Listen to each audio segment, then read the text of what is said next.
अब देखना था अगली रिएक्शन क्या कहला, बेंजोइक अम्ल से बेंजीन बनाना। बेंजोइक अम्ल से क्या बनाना है, बेंजीन। तो ये तो हो गया मेरा बेंजोइक अम्ल,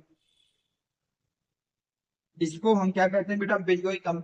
और इससे मुझे क्या बनाना है, बेंजीन। ये होती है बेंजीन। ये हो गया बेटा बेंजोइक अम्ल, और ये हो गई आपकी बेंजीन। तो अब वो कह रहा है कि बेटा बेंजोइक अम्ल से आप बेंजीन को कैसे बनाओगे। बेंजोइक अम्ल से बेंजीन को कैसे बनाओगे, तो याद रखना बेटा दुनिया में अगर कभी आपको इस वाले ग्रुप को हटाना हो, इसको क्या करना हो बेटा, हटाना हो, जिसको हम लोग क्या बोलते हैं, कार्बोक्सिलिक ग्रुप, तो हमेशा इसकी रिएक्शन कराइए सोडा लाइन के साथ। किसके साथ कराइए बेटा, सोडा लाइन। सोडा लाइन क्या होता है, NaOH तथा KOH के मिश्रण को सोडा लाइन बोलते हैं। ये जो मिश्रण है, इसी मिश्रण का नाम होगा सोडा लाइन। कट तो नहीं रहा है, ठीक है, नहीं कर रहा। अब देखिए, तो ये याद रखना कि कभी भी अगर हमको इस ग्रुप को हटाना हो तो हमें किससे रिएक्शन कराना पड़ेगा, सोडा लाइन। सोडा लाइन इस ग्रुप को चेंज कर देता है CO2 में। किसमें बदल देता है बेटा, CO2। तो अब देखिए, ये बेंजोइक अम्ल है, हमें बेंजीन बनाना है, यानी कि इस ग्रुप को हटाना है, तो मैं कुछ नहीं करूंगा बेटा, बेंजोइक अम्ल को लूंगा,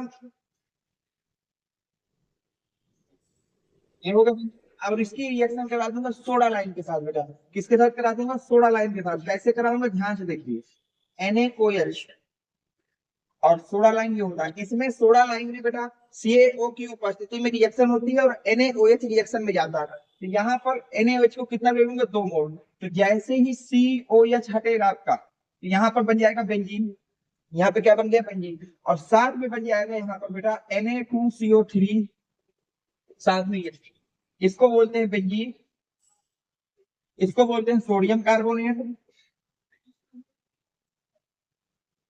और ये तो आपका वाटर है, ये तो आपका वाटर है। तो अगर आपको कभी भी बेटा बेंजोइक अम्ल से, किससे बेटा, बेंजोइक अम्ल से बनाना हो आपको बेंजीन, तो हमेशा उसको गर्म कर देंगे, किसकी उपस्थिति में बेटा, सोडा लाइन की उपस्थिति में। इस रिएक्शन को नोट कर लीजिए, most most most important category की रिएक्शनों की बात कर रहे हैं हम लोग। 3 रिएक्शनें हो चुकी हैं, बची 7 रिएक्शन, उनको भी मैं लिख रहा हूँ, नोट करिए यहाँ तक आप।